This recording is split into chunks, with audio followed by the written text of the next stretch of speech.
नमस्कार दोस्तों, आज हम आपके लिए अश्विन मास के शुक्ल पक्ष की पूर्णिमा व्रत कथा लेकर आए हैं।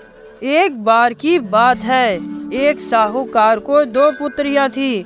दोनों पुत्रियां पूर्णिमा का व्रत रखती थी, लेकिन बड़ी पुत्री व्रत पूरा करती थी और छोटी पुत्री अधूरा व्रत करती थी। साहूकार ने अपनी दोनों बेटियों का विवाह बड़े ही धूमधाम से किया।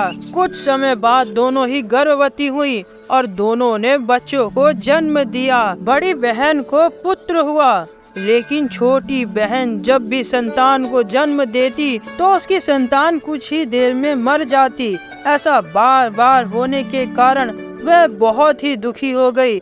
जब उसने पंडितों से इसका कारण पूछा तो उन्होंने बताया कि तुम पूर्णिमा का अधूरा व्रत करती थी, जिसके कारण तुम्हारी संतान पैदा होते ही मर जाती है। पूर्णिमा का पूरा व्रत विधि पूर्वक करने से तुम्हारी संतान जीवित रह सकती है। उसने पंडितों की सलाह पर पूर्णिमा का पूरा व्रत विधि पूर्वक किया।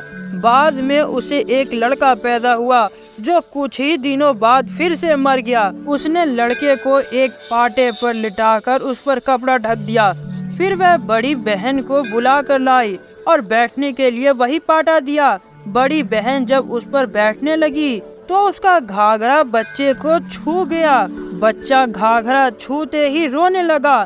तब बड़ी बहन ने कहा कि तुम मुझे कलंक लगाना चाहती थी, मेरे बैठने से यह मर जाता। तब छोटी बहन बोली कि यह तो पहले से ही मरा हुआ था, तेरे भाग्य से यह जीवित हो गया है, तेरे पुण्य से यह जीवित हुआ है। इतना ही नहीं, आज तेरी ही वजह से इसका पुनर्जन्म हुआ है। बच्चे की आवाज सुनकर छोटी बहन बहुत खुश हुई और उसने अपनी बड़ी बहन से कहा कि तू पूरा व्रत करती थी और मैं अधूरा, इसीलिए तेरे ऊपर हमेशा भगवान की कृपा हुई और मेरा अधूरा व्रत करने से मुझे दोष लगा और मेरी संतान कभी जीवित नहीं रह सकी।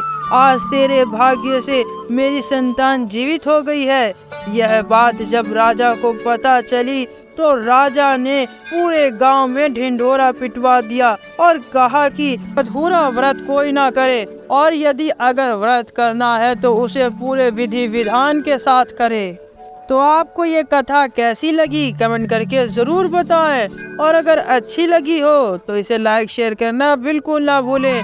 साथ ही हमारे चैनल धार्मिक कहानियाँ को करिए सब्सक्राइब। मिलते हैं अगली कथा में, तब तक के लिए धन्यवाद।